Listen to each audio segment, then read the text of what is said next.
Hey, Trey here. Happy Thanksgiving.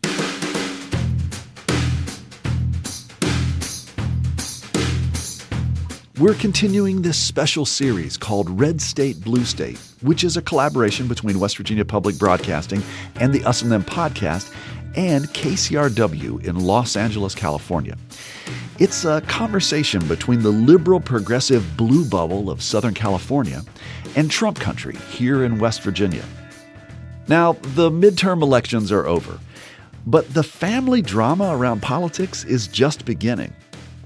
The holidays are when America's political divisions seem to amplify as families across the country gather and either talk politics politely or avoid it altogether.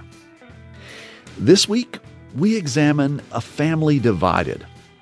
I'm going to let you know about the political battle lines in a particular family. Mine. Happy apple butter. Happy apple butter. My extended family on my mom's side has a tradition.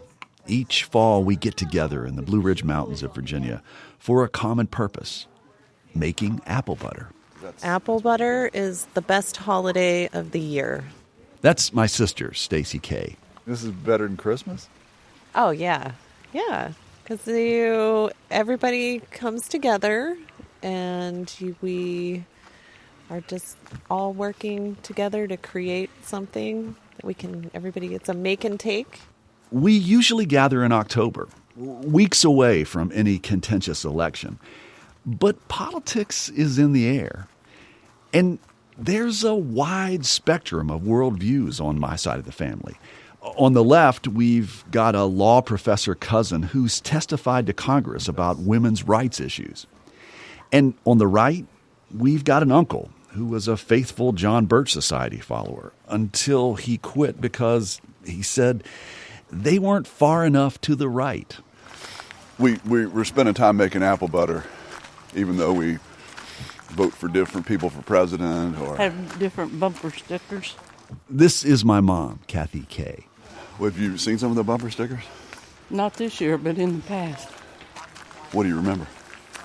I remember my Republican cousin being irate over the Obama bumper stickers, most of which were on his children's cars. My cousin Laura's car, to be precise. She wins the prize for the most bumper stickers. The political ones are Obama in 2008, Obama in 2012.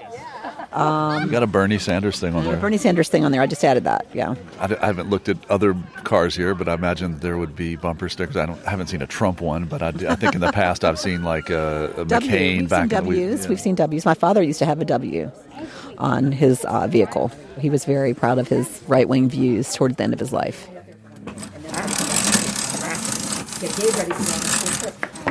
Turn the crank. The peeler spins around. Peels the apple.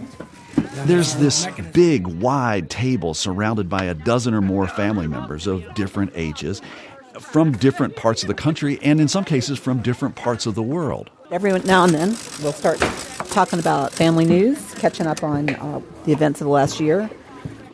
As we were peeling and coring and cutting apples, and Hollis was telling me about his frustrations with Obamacare.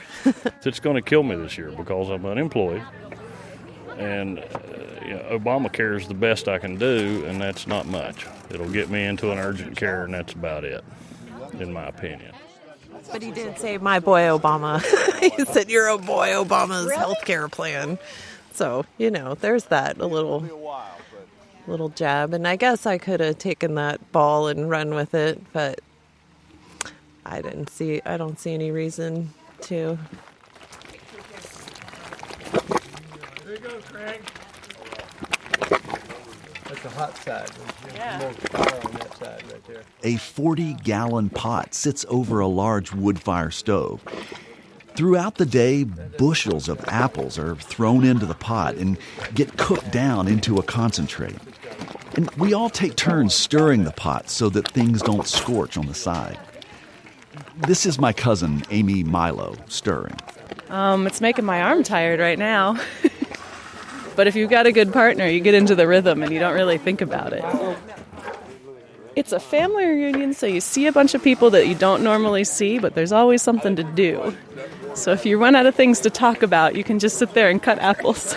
So what if you're here with a family member who has a worldview or a political view different than yours? How's that work out? Oh, we don't talk about politics. My dad has a different worldview than I do.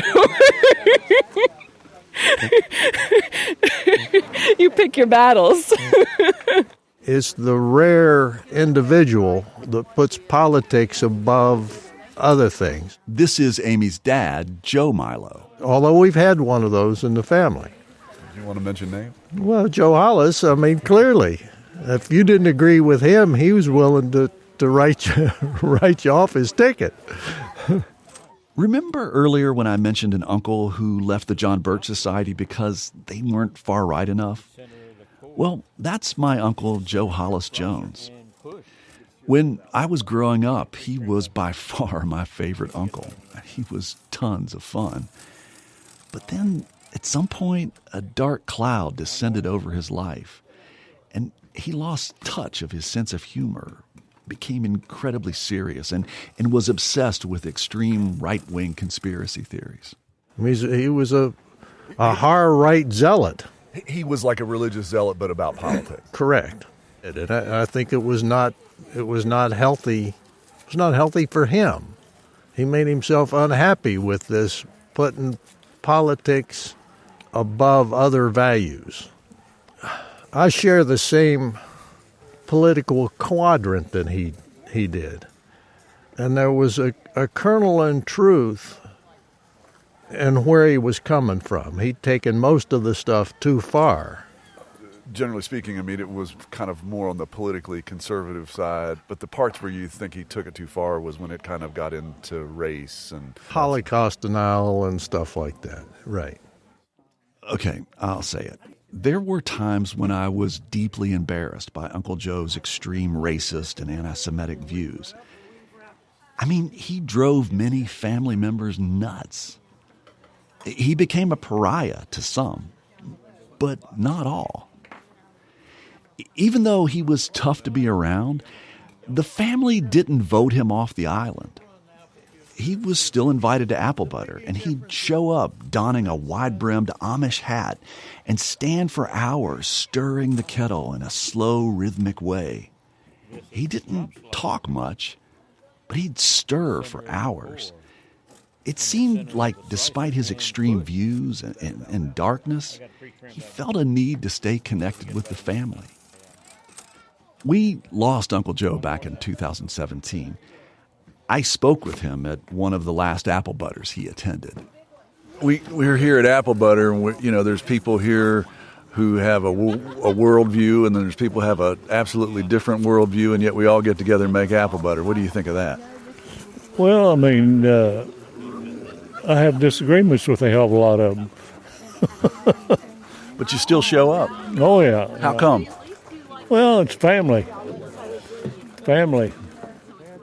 This year, Joe wasn't stirring the kettle, but some of us were thinking about him. And at the end of a long day of stirring and making sure that the spices are just right, we gathered to pour the fruits of our labors into mason jars. Real good. Nobody bothered me about being too loud. Again, this is my cousin Joe Milo. It's a kind of a 3-day family reunion, and there again, something to do that keeps your hands occupied while you're chit-chatting with folks you see maybe once a year. And it's evolved into a very, very pleasant thing. I think the left and the right is pretty equally represented here. This is my conservative brother, Craig K. Maybe more left than right, but whatever. And you're cool with that? You got to be.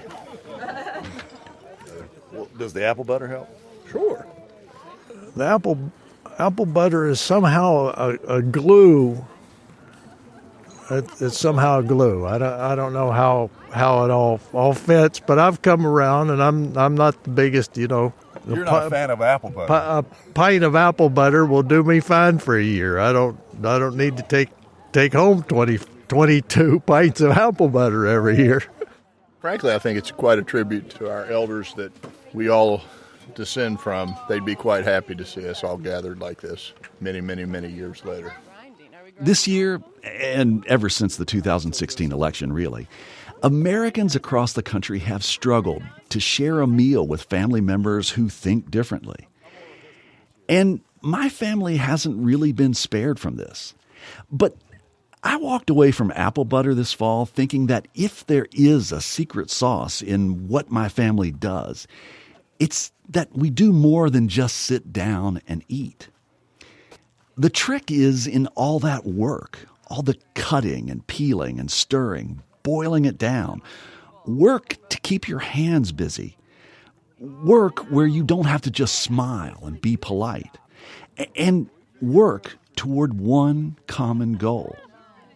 Some lovely jars of family-made apple butter to savor through the year.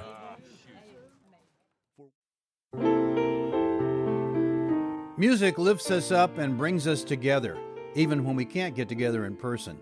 Mountain Stage brings you live performances on the air, online, and in our podcast. They remind you how it feels to be in a live audience listening to live music. This is Larry Gross, host of Mountain Stage. Find a link to our stations and our podcast online at mountainstage.org.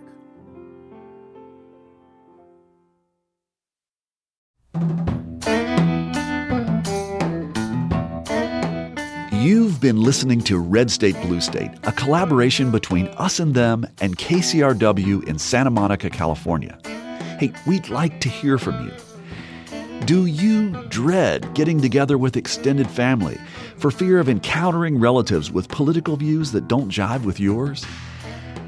Do you have creative strategies for family get-togethers that are pleasant and meaningful and that don't devolve into acrimonious political maelstroms? Would you let us hear from you? Go to wvpublic.org and search Red State Blue State or kcrw.com/Red State Blue State. And happy Thanksgiving. Support for this podcast comes from the Corporation for Public Broadcasting.